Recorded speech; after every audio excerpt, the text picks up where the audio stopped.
ابن ابی طالب کے اسلام کی بات کرتے ہیں تو وہ بھی اسلام کی ایک شکل ہے، لیکن عملی طور پر دیکھیں 1400 سال گزر گئے، اہل البیت کو اس نظام سے ہمیشہ دور رکھنے کی کوشش کی جاتی رہی، اس نظام کو ہمیشہ ظالموں کے ہاتھ میں دیا گیا، کبھی بھی ان عادل ہستیوں اور ان کے پیروکاروں کو اس نظام کے قریب بٹکنے نہیں دیا گیا۔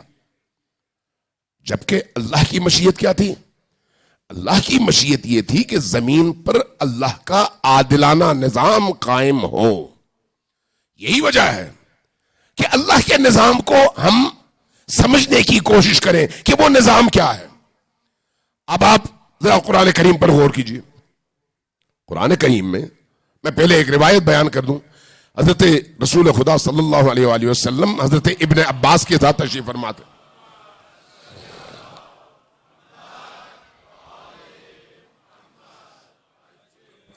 ابن عباس کے ساتھ تشریف فرماتے، ابن عباس کی طرف رسول خدا نے نگاہ دوڑائی اور فرمایا کہ ابن عباس وہ کیسا وقت ہوگا، عبداللہ ابن عباس کی بات ہو رہی ہے، وہ کیسا وقت ہوگا جب تمہارے بچے میرے بچوں کا قتل عام کریں گے۔ یہ فرمایا تو ابن عباس بڑے پریشان ہوئے، کہا کہ یا رسول اللہ کیا ایسا بھی ہوگا؟ فرمایا کہ ہاں ایسا ہوگا۔ فرمایا اگر ایسا ہے تو میں اپنے آپ کو عقیم کر لیتا ہوں، عقیم یعنی نامرد، تاکہ میرے بچے ہی نہ ہو۔ جب بچے ہی نہیں ہوں گے تو پھر آپ کے بچوں کو وہ قتل بھی نہیں کر سکیں گے، اتنا بڑا جرم۔ فرمایا کہ نہیں، یہ اللہ تبارک و تعالی کی مشیت ہے کہ دنیا اس طرح سے آگے بڑھے جس کے نتیجے میں آہستہ آہستہ انسان شعور کے ذریعے سے، عقل کے ذریعے سے، تدبر کے ذریعے سے، تفکر کے ذریعے سے، علم کے ذریعے سے اس مقام تک پہنچ جائے کہ اب بغیر کسی کی ہدایت کے وہ فیصلہ کر سکے کہ یہ حق ہے اور یہ ناحق ہے۔ نبی کریم کے اپنے دور میں ایسا نہیں ہوا۔ نبی کریم نے دین پہنچایا، لیکن اس دین کے پہنچانے کے بعد لوگوں کے عقل اور شعور کی سطح آپ دیکھ لیں کہ نبی کہتے ہیں کہ میں وصیت کر جاؤں، لاؤ کاغذ اور قلم، اور لوگ اٹھ کر کہتے ہیں ہمارے لیے قرآن کافی ہے، آپ کے کسی نصیحت کی وصیت کی ضرورت نہیں ہے۔ تو پھر سنی نے بھی لکھا، شیعہ نے بھی لکھا، یہ حدیث جو ہے بخاری کی حدیث ہے، مسلم کی حدیث ہے، یعنی یہ صحابہ کرام کا دور ہے نا۔ اس کا مطلب یہ ہے کہ ابھی وہ نسل انسانی پیدا نہیں ہوئی جو اس مقام پر پہنچے کہ عقلی طور پر تدبر کے ذریعے سے، تفکر کے ذریعے سے سوچ کر درست رستے کا انتخاب کر سکے اور اس رستے کی قیمت دینے کے لیے تیار ہو سکے۔ اس لیے نبی کریم نے فرمایا کہ اللہ تبارک و تعالیٰ کی مشیت یہ ہے کہ آہستہ آہستہ یہ سلسلہ آگے بڑھے اور ایسے لوگ پیدا ہو جائیں معاشرے کے اندر، لیکن وہ جو پیدا ہوں گے وہ کیسے پیدا ہوں گے؟ وہ تربیت کے ذریعے سے پیدا ہوں گے، عقل و شعور میں اضافے کے ذریعے سے پیدا ہوں گے۔ ایک وقت ایسا آئے گا کہ زمین عدل اور انصاف سے بھرے گی اور ظلم کا زمین پر خاتمہ ہوگا۔ جو ہم آج امام عصر علیہ السلام کی حکومت کے منتظر رہتے ہیں،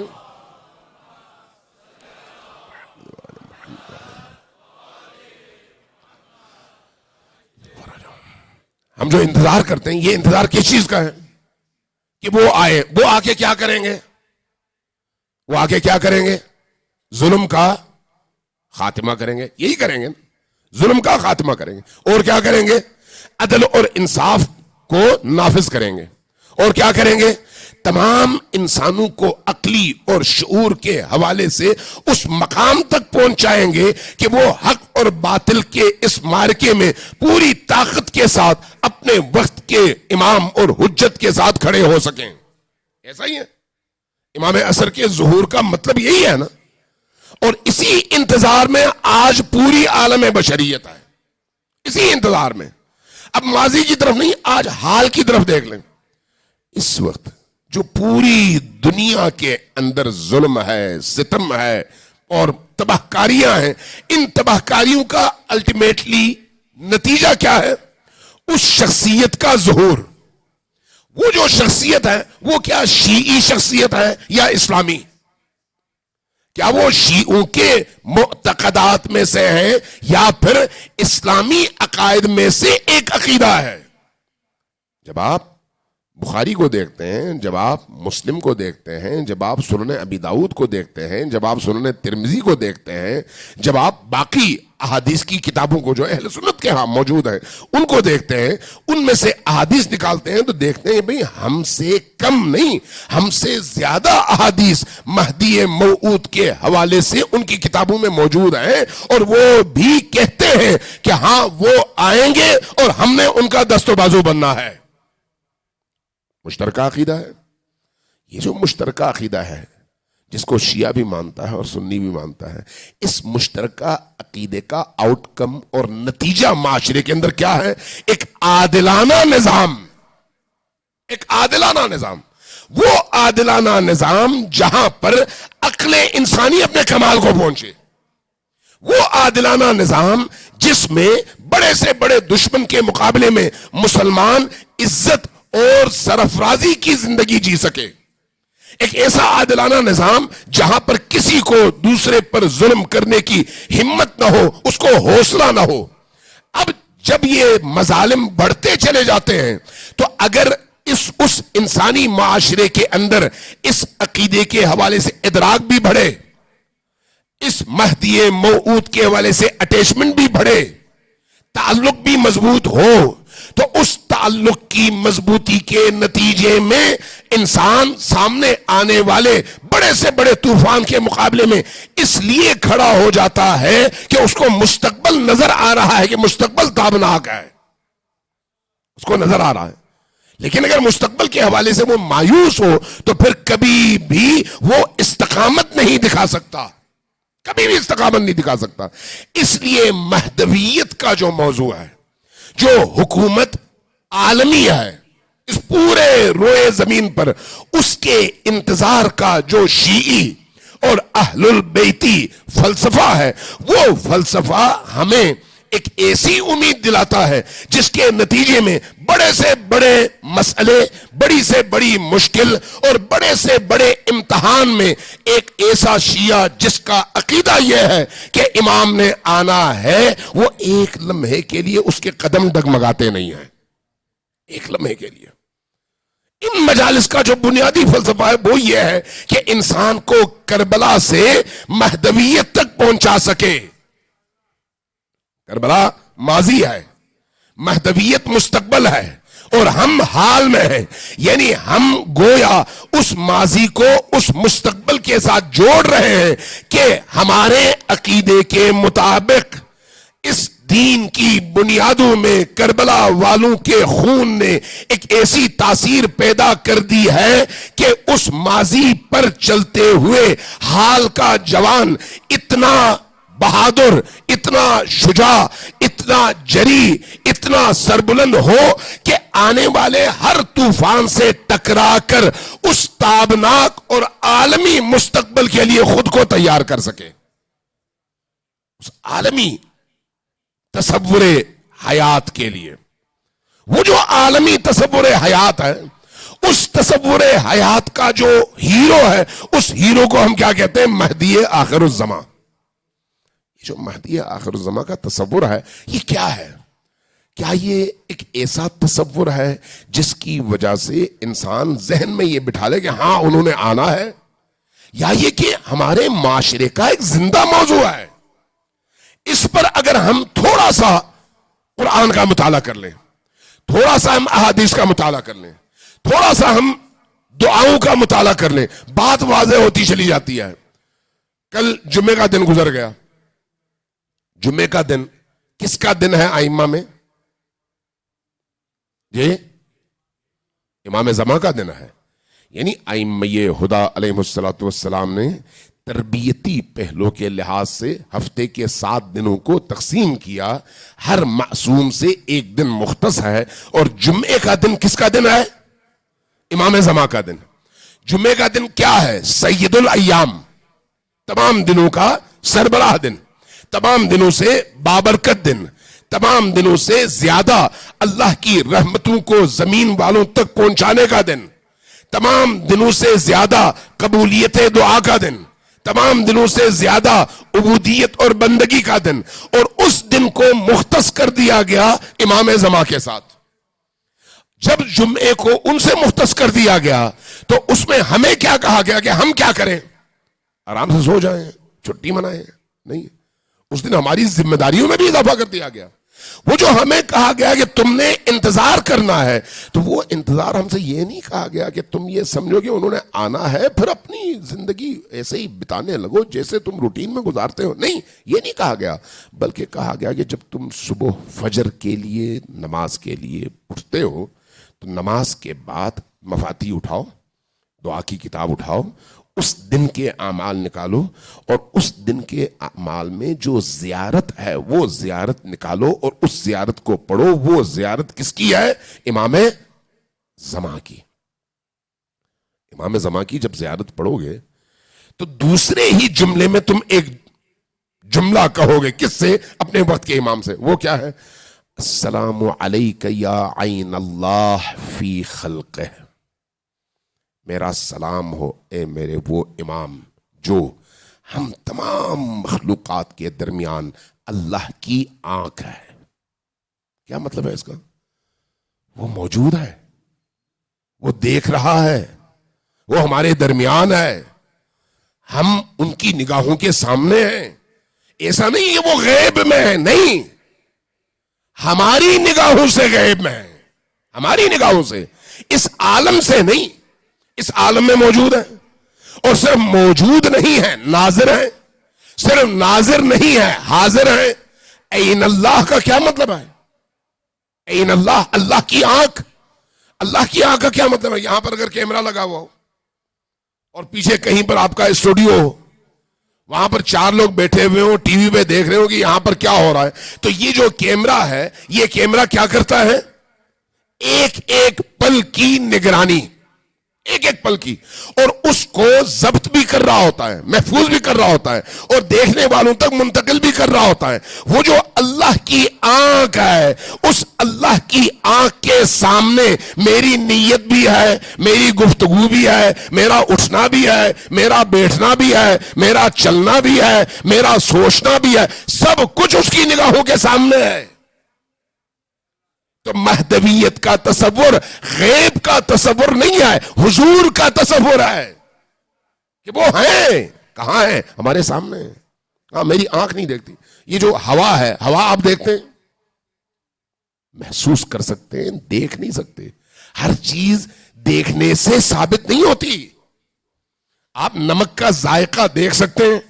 نہیں، چکھنے سے محسوس کر سکتے ہیں، دیکھنا ضروری نہیں ہے۔ وہ مہدی آخر الزمان ہیں، وہ موجود ہیں، صرف موجود نہیں ہیں بلکہ ان کے فیض سے کائنات کا ذرہ ذرہ ہر پل فیض پاتا ہے اور حیات لیتا ہے، ہر پل۔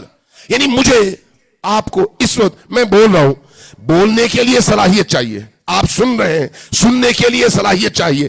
یہ صلاحیت آیا ایک تسلسل ہے یا نہیں ہے؟ اللہ کی طرف سے ہے تسلسل، یعنی اگر ایک لمحے کے لیے یہ جو عطا ہے اللہ کی طرف سے سننے کی قوت کے حوالے سے، قوت سامعہ، یہ قوت سامعہ ایک لمحے کے لیے رک جائے تو آپ کی یہ صلاحیت ختم ہوگی۔